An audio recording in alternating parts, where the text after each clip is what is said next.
ধোঁয়ায় ছেয়ে গেছে ইসরায়েল অধিকৃত জেরুজালেম। কয়েক কিলোমিটার দূরে অবস্থিত তেল আবিব থেকেও নজরে আসছে ধোঁয়ার কুণ্ডলী।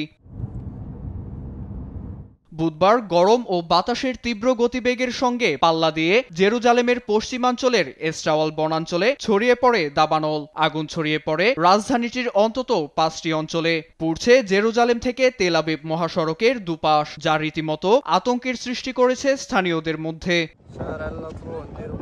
আগুন নিয়ন্ত্রণে ইতোমধ্যেই কাজ করছে ইসরায়েলি দমকল বাহিনীর 63টি ইউনিট। ভারী সরঞ্জাম সহ 11টি হেলিকপ্টার কাজ করছে বলেও জানায় টাইমস অফ ইসরায়েল। চলতি মাসেই দ্বিতীয়বারের মতো ছড়িয়ে পড়া দাবানলে ইতোমধ্যেই ছাই হয়ে গেছে কয়েক একর বনাঞ্চল।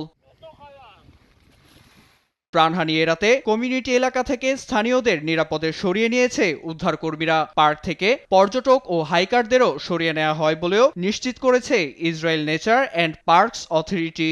সাধারণের নিরাপত্তা নিশ্চিত করে পরিস্থিতি দ্রুত নিয়ন্ত্রণে আনার প্রতিশ্রুতি দিয়েছে স্থানীয় প্রশাসন। এছাড়া চালক পথচারীদের নিরাপত্তায় বন্ধ ঘোষণা করা হয়েছে প্রধান সড়ক, বন্ধ রাখা হয়েছে রেল যোগাযোগ ব্যবস্থাও।